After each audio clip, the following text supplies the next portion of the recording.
So guys,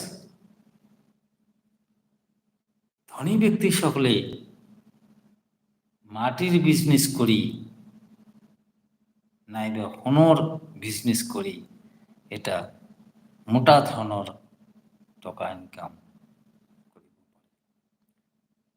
10 বছৰ আগত যোনটো মাটিৰ মূল্য আছিল 10,000 টকা, আজিৰ দিনত সেই মাটিটোৰ মূল্য হৈছে 1 লাখ টকা।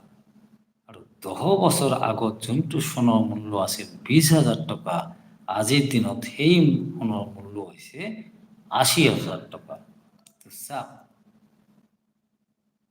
8 গুণ আৰু 10 গুণ বেছি হৈ গৈছে 10 বছৰৰ মূৰত। ধনী ব্যক্তি হলে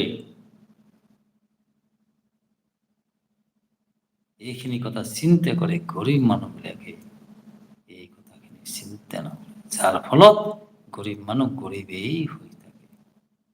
আমি ধনী হব পৰা নাই কিয়? এই মূল মন্ত্ৰটো নজনাৰ বাবে।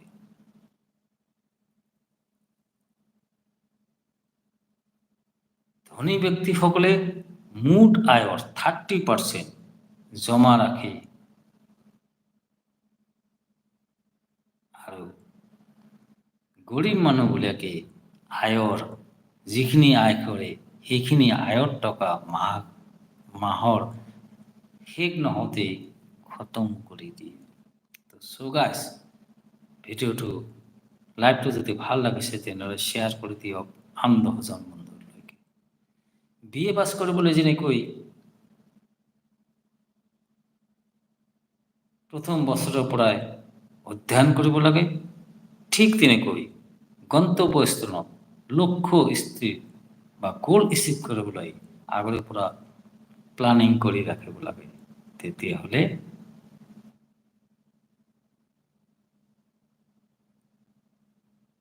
খাটাং কৈছোঁ ধনী হ'বই হ'ব। ধনী ব্যক্তিসকলে গোল স্থিৰ কৰাৰ কাৰণে আগৰে পৰা প্লানিং কৰি ৰাখে, আৰু গৰীব মানুহবিলাকে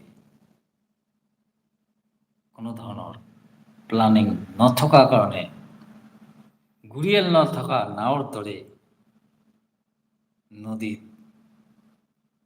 ইফালৰ পৰা সিফালে সংসাৰ জীৱনত ঘূৰিয়েই থাকে। তো অলপ লাইভটো দীঘলীয়া হ'ল, লগ পাম নেক্সট আকৌ এনেধৰণৰ লাইভ লৈ। তো আজিলৈকে মোৰ চেনেলটো যদি ছাবস্ক্ৰাইব কৰা নাই, ছাবস্ক্ৰাইব কৰি আন 10জন বন্ধুলৈ শ্বেয়াৰ কৰি দিয়ক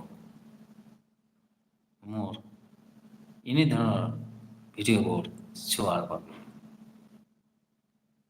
আমি গৰীব মানুহবোৰে লক্ষ্য স্থিৰ নকৰাৰ বাবে জীৱনত উন্নতি কৰিব নোৱাৰোঁ। টাৰ্গেটবিহীন জীৱনৰ কেতিয়াও উন্নতি নহয়। আৰু গৰীব মানুহবোৰে বেছিভাগেই পৰজীৱী। চাওক, যেনেকুৱা মানি প্লেনে টকা উন্নতিৰ ক্ষেত্ৰত সহায় কৰে, কিন্তু মানি প্লেন নিজেই চাওক নিজৰ ওপৰত থিয় দিব নোৱাৰে, কাৰণ ব্লেক গছত উঠিহে মানি প্লেন জীয়াই আছে। ঠিক তেনেকুৱা ধৰণৰ বহুতো লতা পাতা আছে, সেইবিলাকে কি কৰে, ব্লেক গছত মানে আনৰ সহায় লৈহে জীয়াই আছে। গতিকে যেতিয়া সেই গছডাল কাটি দিয়ে হ'ব, মানি প্লেন নাথাকে বা লতা জাতীয় গছবোৰ নাথাকে।